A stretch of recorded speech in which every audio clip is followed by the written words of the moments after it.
लोकप्रिय सांसद श्री सुब्रत पाठक जी, माननीय सांसद अकबरपुर श्री देवेंद्र सिंह भोले जी, माननीय सांसद कुशीनगर श्री विजय दुबे जी, माननीय विधायक श्रीमती अर्चना पांडे जी, कैलाश सिंह राजपूत जी, भारतीय जनता पार्टी के क्षेत्रीय अध्यक्ष श्री प्रकाश पाल जी, जिला अध्यक्ष श्री वीर सिंह भदौरिया जी, प्रदेश अध्यक्ष अनुसूचित मोर्चा श्री रामचंद्र कन्नौजिया जी, माननीय विधायक श्रीमती पूनम संकवार जी, भारतीय जनता पार्टी के सभी पदाधिकारीगण, जिला पंचायत के अध्यक्षगण, भारी संख्या में आज कन्नौज में यहां पर उपस्थित सभी बहनों और भाइयों, आज यहां पर हम लोग यहां के वरिष्ठ समाज सेवी, उद्योग व्यापार के साथ साथ राष्ट्रवादी मिशन के साथ जिन्होंने अपना जीवन समर्पित किया, ऐसे स्वर्गीय ओम प्रकाश पाठक जी को विनम्र श्रद्धांजलि अर्पित करने के लिए उनकी पंचम पुण्यतिथि के अवसर पर एकत्र हुए हैं। मैं इस अवसर पर स्वर्गीय ओम प्रकाश पाठक जी को उनकी सेवा के लिए, उनकी साधना के लिए विनम्र श्रद्धांजलि अर्पित करते हुए आप सभी का हृदय से अभिनंदन करता हूं। बहनों और भाइयों, मैं श्री सुब्रत पाठक जी और श्री असीम अरुण जी को इस बात के लिए भी धन्यवाद देता हूं कि उन्होंने भारतीय जनता पार्टी परिवार के एक वरिष्ठ कार्यकर्ता, पूर्व विधायक और विधान परिषद के हमारे निवर्तमान सदस्य श्री बनवारी लाल दोहरे जी के मृत्यु के उपरांत उनके परिवारजनों के साथ संपर्क और संवाद बनाने और आज उनसे मेरी मुलाकात करवाने और वहां तक मुझे जाने का अवसर दिया है। मैं इस अवसर पर स्वर्गीय बनवारी लाल दोहरे जी को भी विनम्र श्रद्धांजलि अर्पित करता हूं।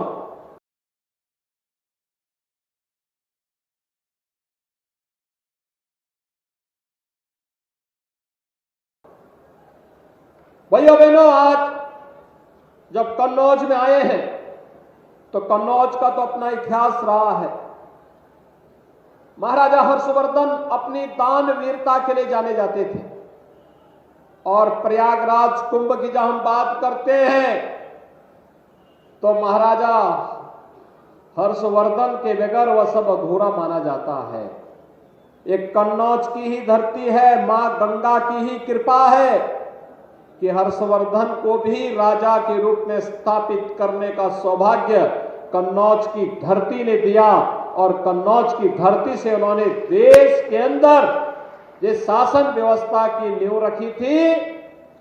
वह सैकड़ों हजारों वर्ष पहले राम राज्य की अवधारणा को पूरा करता है। आज मैं कन्नौज में आया हूं तो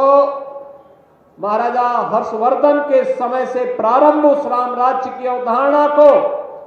आज प्रधानमंत्री मोदी जी के नेतृत्व में जब अयोध्या में 500 वर्षों का इंतजार समाप्त करते हुए प्रभु श्री राम लला की मूर्ति की भव्य प्राण प्रतिष्ठा का कार्यक्रम संपन्न हुआ है, इसके लिए आप सबका मैं अभिनंदन करता हूं, आपको भी बधाई देता हूं। और भाइयों बहनों, मैं आपका आह्वान करता हूं, अभी लोकसभा चुनाव को घोषणा होने में लगभग 1 माह होगा। इस दौरान आप सुब्रत पाठक जी को, असीम अरुण जी को, अर्चना पांडे जी को, कैलाश राजपूत जी को और इन सभी पदाधिकारियों को पकड़ करके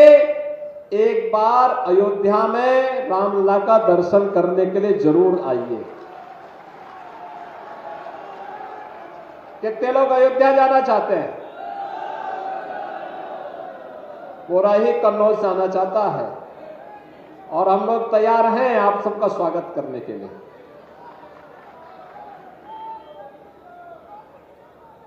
अयोध्या धाम में आपका स्वागत सरकार करेगी और मैं चाहूंगा कि उससे पहले अयोध्या धाम में प्रभु रामलला के आगमन के पहले यहां के माननीय सांसद, माननीय विधायकों ने जो प्रयास किया है उसकी 352 करोड़ रुपए की परियोजनाओं का लोकार्पण और शिलान्यास आज कन्नौज को प्राप्त हो रहा है। इसकी भी बधाई आप सबको दे दो। भाइयों बहनों, जब योग्य जनप्रतिनिधि हम चुनते हैं वो आपके सुख दुख में सहभागी बनता है, शासन की योजनाओं को आप तक पहुंचाता है। गांव, गरीब, किसान, नौजवान, महिलाएं, समाज का प्रत्येक वर्ग अपने आप को सुरक्षित भी महसूस करता है और प्रफुल्लित भी महसूस करता है। आज यही तो कारण है, अभी कुछ दिन पहले आपने मोदी गारंटी की गाड़ी देखी होगी, गांव-गांव में जाती थी, शासन की योजनाओं का प्रचार प्रसार करती थी, सिचुएशन के 100% लक्ष्य को प्राप्त करने की दिशा में क्या प्रयास प्रारंभ हुआ है इसको लगातार आगे बढ़ाने का कार्य भी करती थी, तो साथ साथ इसका भी प्रयास करती थी कि जो लोग बचे हैं उनके फॉर्म हाथों हाथ भरे जाएं। और देखिए, मोदी जी ने कहा था ना कि मोदी की गारंटी में भी गारंटी है।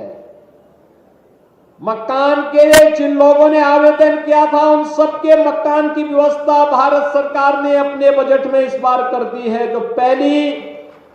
फरवरी को भारत सरकार का बजट आया है, इस अंतरिम बजट में 2 करोड़ नए लोगों को आवास उपलब्ध कराने की घोषणा भी कर दी है और 3 करोड़ ड्रोन दीदी का प्रशिक्षण देने के लिए भी व्यवस्था कर दी गई है। बहनों और भाइयों, ये सरकार पर निर्भर करता है, लेकिन सरकार जब अच्छे जनप्रतिनिधि चुनती है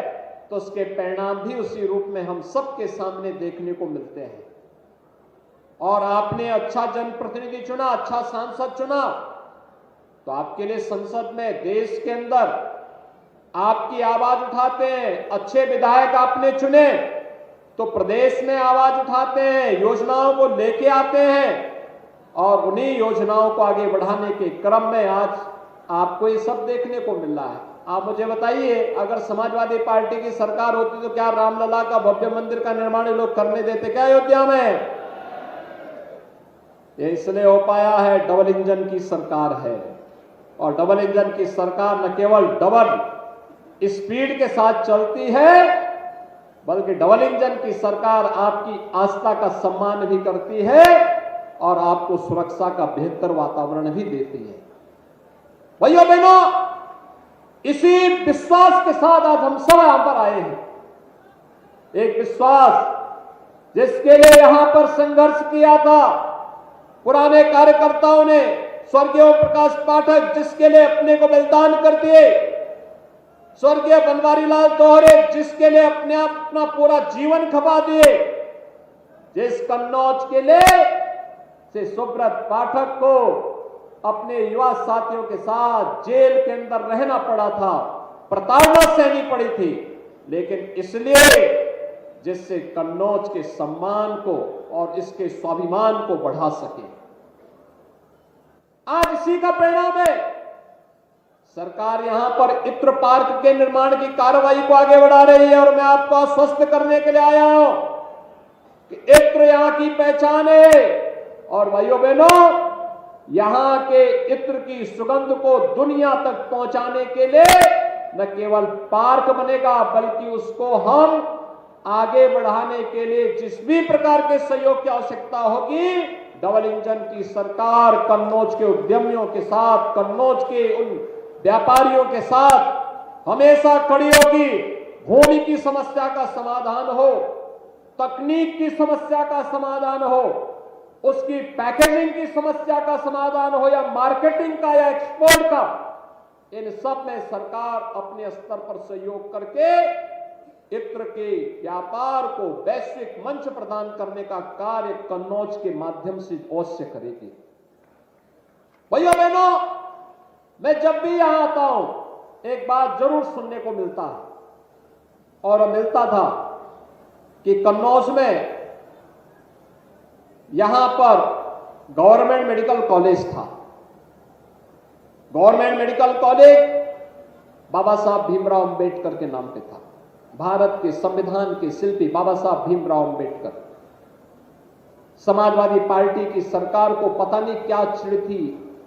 इन महापुरुषों से। अयोध्या में भगवान राम का विरोध करते थे तो कन्नौज में बाबा साहब भीमराव अंबेडकर का भी विरोध करते हैं। यानी उनको परिवार के बाहर कुछ भी नहीं दिखाई देता है, अपने परिवार के बाहर सोच ही नहीं सकते। कुछ लोगों की आदत होती है, वोट तो जाति के नाम पे लेते हैं लेकिन काम केवल परिवार के लिए करते हैं, परिवार से बाहर नहीं। लेकिन भाइयों बहनों, हम फिर से आपको आश्वस्त करना चाहते हैं, जो हमारे जनप्रतिनिधियों की भावनाएं हैं, जो यहां पर अभी कहा है, असीम जी ने भी कहा है, सुब्रत जी ने भी कहा है, हमारे अन्य माननीय विधायकगण भी इस बात को कह रहे थे कि बाबा साहब भीमराव अंबेडकर के नाम पर फिर से मेडिकल कॉलेज का नामकरण होना चाहिए। और मैं आपको आश्वस्त करने के लिए आया हूं कि बाबा साहब भीमराव अंबेडकर के नाम पर फिर से जाना जाएगा कन्नौज का मेडिकल कॉलेज। और जो भी सुविधाएं यहां के लिए उपलब्ध करवानी हो, उन अत्याधुनिक सुविधाओं को इसके साथ जोड़ेंगे। कन्नौज को एक विशेष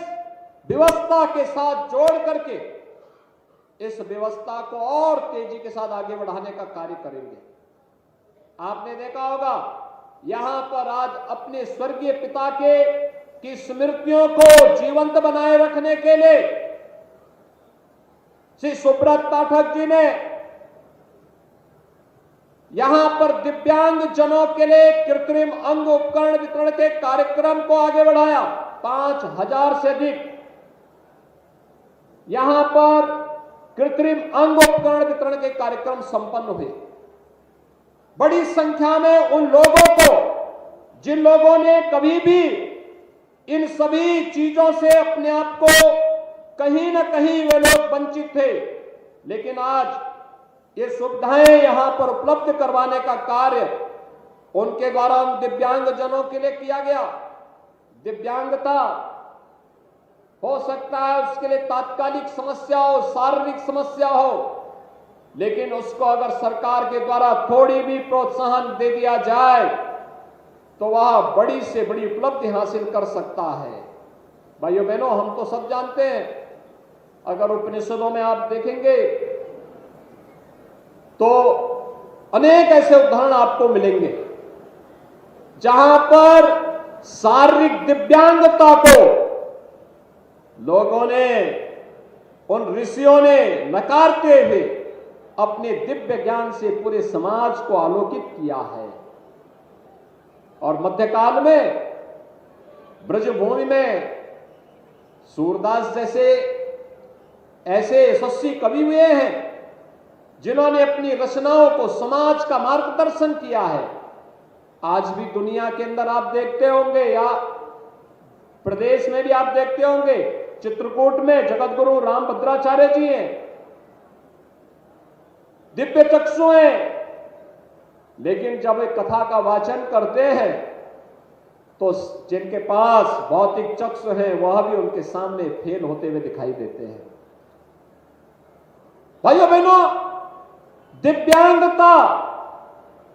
को अभिशाप मानने की बजाय उनको संबल दिए जाने की आवश्यकता है। उस संबल के साथ अगर हम खड़े होते हैं तो यह कार्यक्रम मजबूती के साथ आगे बढ़ सकता है और ऐसे हजारों लोगों के लिए जीवन देना, डबल इंजन सरकार की योजनाओं के साथ उन्हें जोड़ना, अगर किसी निराश्रित महिला पेंशन मिल जाती है, किसी निराश्रित बुजुर्ग को वृद्धावस्था पेंशन का लाभ मिल जाता है, अगर किसी दिव्यांगजन को दिव्यांगजन पेंशन के साथ हम जोड़ देते हैं, किसी कुष्ठ रोगी को कुष्ठावस्था पेंशन के साथ जोड़ देते हैं, किसी जरूरतमंद को प्रधानमंत्री आवास योजना या मुख्यमंत्री आवास योजना के साथ जोड़ देते हैं, योजना सरकार की है, माध्यम आप बन रहे हैं, तो स्वाभाविक रूप से पुण्य के भागीदार भी आप बनेंगे, क्योंकि आपने उस व्यक्ति को राह दिखाई है कि इसके माध्यम से इस योजना का लाभ लिया जा सकता है। और भाइयों बहनों, यही तो सरकार की मंशा है कि समाज जब जागरूक होगा, जरूरतमंद तक योजनाओं का लाभ पहुंचेगा। आज केंद्र और राज्य की सरकार इसी दिशा में प्रयास कर रही है, इसी कार्यक्रमों को आगे बढ़ा रही है, और एक योग्य पिता का योग्य पुत्र अपने उसी दायित्व का निर्वहन करते हुए इस कार्यक्रम को आगे बढ़ाया है। पिता की 5वीं पुण्यतिथि पुत्र के लिए भावुक क्षण भी है, लेकिन साथ साथ जन सेवा का एक व्रत है, एक संकल्प है, उस संकल्प को आगे बढ़ाने का एक अवसर भी है। और उन्होंने उस अवसर को हाथों हाथ लेकर के, क्योंकि पुत्र जो कुछ भी प्राप्त करता है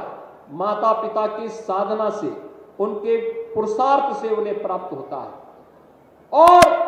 माता पिता के द्वारा जो संकल्प लिया गया, जो परिश्रम किया गया, जो पुरुषार्थ किया गया, जो साधना की गई, उस साधना की परिणति होती है कि पुत्र को एक रास्ता दिखता है, आगे बढ़ने के लिए प्रेरणा प्राप्त होती है। और उसी प्रेरणा के पुंज के रूप में उन्होंने अपने पिता को केंद्र में रख करके जिस कार्यक्रम को आगे बढ़ाया, आज सार्थक होता हुआ दिखाई दिया। और उसी सार्थकता को आगे बढ़ाने के लिए आज हम सबको यहां पर 5वीं पुण्यतिथि के अवसर पर यहां पर आने का अवसर प्राप्त हुआ है। मैं इस अवसर पर स्वर्गीय ओम प्रकाश पाठक जी को विनम्र श्रद्धांजलि अर्पित करता हूं। भाइयों बहनों,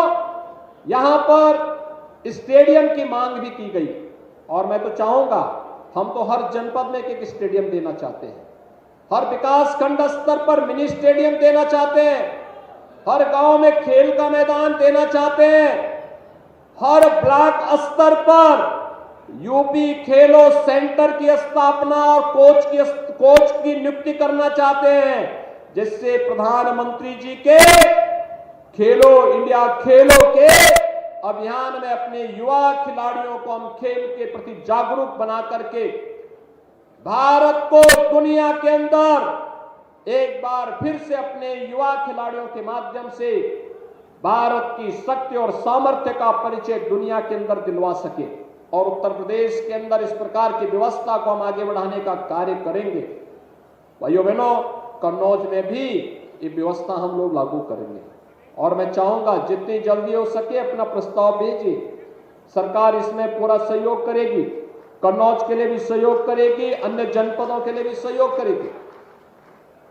ऐसे ही अन्य इंफ्रास्ट्रक्चर से जुड़े हुए कार्य हैं, सड़कों के हैं, पुलों के हैं, आईटीआई है, वर्ल्ड क्लास आईटीआई देना चाहते हैं हम लोग, आपको पॉलिटेक्निक बनाना चाहते हैं, स्किल डेवलपमेंट से जुड़े हुए केंद्र स्थापित करना चाहते हैं, अभ्युदय कोचिंग के माध्यम से अपने युवाओं को किसी भी प्रतियोगी परीक्षाओं की तैयारी करने के लिए वह फिजिकली भी और ऑनलाइन वर्चुअली भी उस व्यवस्था के साथ जुड़ करके परीक्षाओं की प्रतियोगी परीक्षाओं की तैयारी कर सकता है। और यह व्यवस्था आगे लागू होगी, लगातार ये आगे बढ़ रही है। ऐसे ही अटल आवासीय विद्यालय की तर्ज पर हर जनपद में एक एक विद्यालय हम लोग खोलने जा रहे हैं। पीएम श्री विद्यालय में मौजूदा विद्यालयों के इंफ्रास्ट्रक्चर को बेहतर बनाने की दिशा में सरकार कार्य कर रही है, जिससे शिक्षा की गुणवत्ता को बढ़ाने में हम सब योगदान दे सकें। आज भाइयों बहनों, इसी क्रम में हमें यहां पर कन्नौज में मुझे आने का अवसर प्राप्त हुआ है। मैं इस अवसर पर आप सभी कन्नौज वासियों को इस बात के लिए मैं आश्वस्त करना चाहता हूं कि डबल इंजन की सरकार अपने इन जनप्रतिनिधियों के साथ, इनके माध्यम से जो भी प्रस्ताव हमारे पास आएंगे, उन प्रस्तावों को हम आपकी सेवा के लिए समर्पित करके तत्काल उनके लिए अपनी सहमति देंगे और विकास में आपके मार्ग में कोई रोड़ा नहीं अटक पाएगा। वेलफेयर स्कीम का बराबर लाभ बिना भेदभाव के हर तबके को प्राप्त हो पाएगा और यही तो डबल इंजन की सरकार का कार्य है। मकान सबको, शौचालय सबको, राशन कार्ड सबको, आयुष्मान का कार्ड सबको, लेकिन योजना का लाभ तो सबको देंगे, लेकिन तुष्टीकरण किसी का नहीं करेंगे, किसी का नहीं करेंगे। मजबूती के साथ राष्ट्रवाद के इस अभियान को आगे बढ़ाने का कार्य करेंगे। ये विकास की योजनाएं हो, आस्था का सम्मान हो या फिर विरासत को आगे बढ़ाने का क्रम, ये निरंतर आगे बढ़ता रहेगा। मैं आज के इस अवसर पर जब स्वर्गीय श्री ओम प्रकाश पाठक जी की 5वीं पुण्यतिथि के कार्यक्रम में हमें यहां आने का अवसर प्राप्त हुआ है, स्वर्गीय ओम प्रकाश पाठक जी को, स्वर्गीय बनवारी लाल दोहरे जी को मैं एक बार फिर से विनम्र श्रद्धांजलि अर्पित करते हुए आप सभी कन्नौज वासियों को आगामी लोकसभा चुनाव के लिए अभी से प्राणपण से जुटने का आह्वान करता हूं और अपने जुझारू सांसद को मजबूती के साथ उनके साथ कदम से कदम मिलाकर के चलने का भी आह्वान आपसे करता हूं। उन्होंने संघर्ष किया है, वे संघर्ष करेंगे, कोई चिंता की आवश्यकता नहीं। विकास की जिम्मेदारी हमारे ऊपर छोड़ दीजिए। विकास और वेलफेयर स्कीम से कोई वंचित नहीं रह पाएगा। इस विश्वास के साथ मैं आज के इस अवसर पर आप सभी के प्रति अपनी शुभकामनाएं देता हूं और चुनाव के पहले अयोध्या में रामलला का दर्शन करने का आह्वान भी आप सबसे करता हूं कि अयोध्या में जरूर आइए, रामलला का दर्शन उससे पहले करके ऊर्जा से भर जाइए। आप सब मेरे साथ बोलेंगे, भारत माता की, भारत माता की, भारत माता की जय श्री राम, जय जय श्री राम।